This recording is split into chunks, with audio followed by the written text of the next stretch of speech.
আসসালামু আলাইকুম, সবাইকে রমজানের শুভেচ্ছা। আমি আজকে খুব সহজভাবে ডিম আলু চপ তৈরি করে দেখাবো। প্রথমে আমি আলুগুলোকে সিদ্ধ করে নিয়েছি।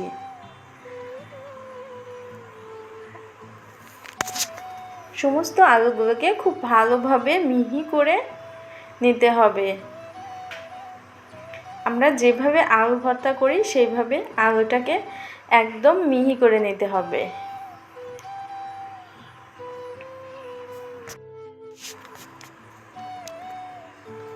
দেখতে পাচ্ছেন এখানে কোনো দানা দানা ভাব নেই। এভাবে ভালোভাবে মিশিয়ে নিতে হবে। এরপরে আমি এখানে পেঁয়াজ বেরেস্তা দিলাম। পেঁয়াজ বেরেস্তা দিলে এই আলু চপটা খেতে খুবই মজা লাগে। আমি এখানে 3টা শুকনো মরিচ ভেজে গুঁড়ো করে দিলাম। স্বাদ মতো লবণ দিতে হবে। আমি এখানে 1.5 চামচের মতো লবণ দিয়েছি। এবার এখানে দিয়ে দিব আমি 1/2 চামচের মতো টালা জিরা গুঁড়া,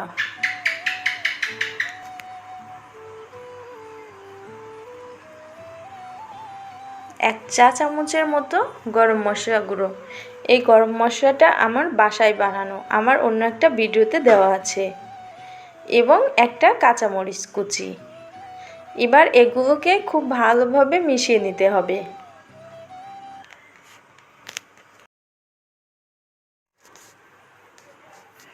খুব ভালোভাবে আমি হাত দিয়ে চটকিয়ে চটকিয়ে মিশিয়ে নিচ্ছি।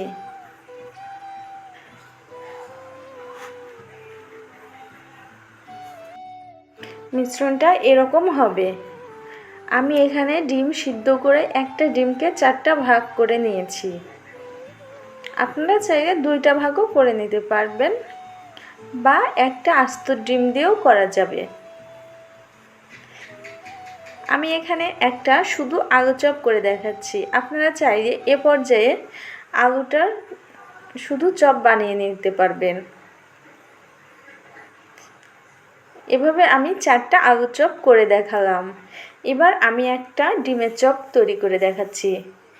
হাতের মধ্যে দিয়ে একটু মেলিয়ে নিতে হবে, দিয়ে মাঝখানে ডিমটাকে দিতে হবে, দিয়ে খুব সুন্দরভাবে কোট করে নিতে হবে যেন ডিমটাকে দেখা না যায়। হাতের সাহায্যে আমি যেভাবে করছি ঠিক একইভাবে আপনারা করে নেবেন। আমি এভাবে সবগুলো ডিমের চপ বানিয়ে নিচ্ছি।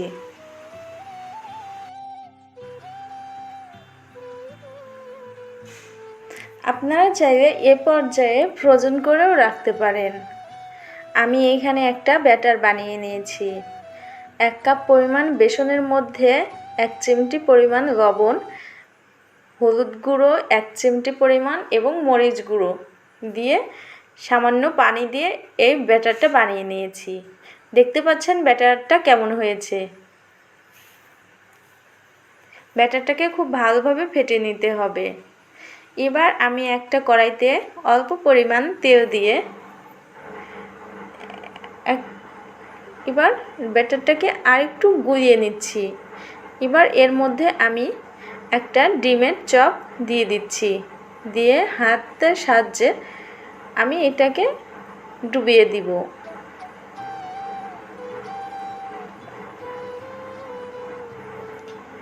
এবার একটা চামচের সাহায্যে উপর দিয়ে দিব। যদি ডুবো তেলে ভাজেন তাহলে এই কাজটা করতে হয় না। আমি অল্প তেলে করছি, সেজন্য আমাকে উপর দিক দিয়ে দিতে হচ্ছে। এভাবে আমি সবগুলো ভেজে নিব।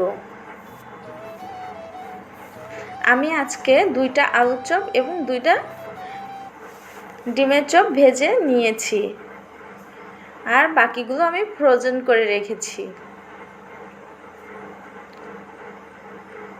বন্ধুরা, আমার চ্যানেলটি যদি ভালো লেগে থাকে প্লিজ লাইক, কমেন্ট এবং শেয়ার করতে ভুলবেন না।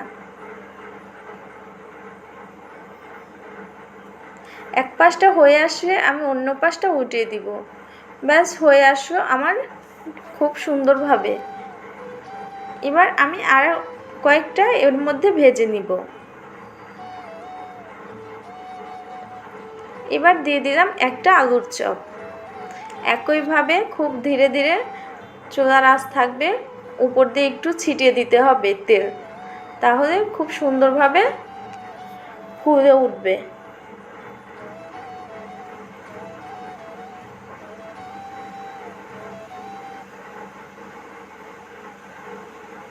এবং পাশে কিছু দানার মতো থাকে, এগুলোকে আমি উঠে ফেলে দিচ্ছি।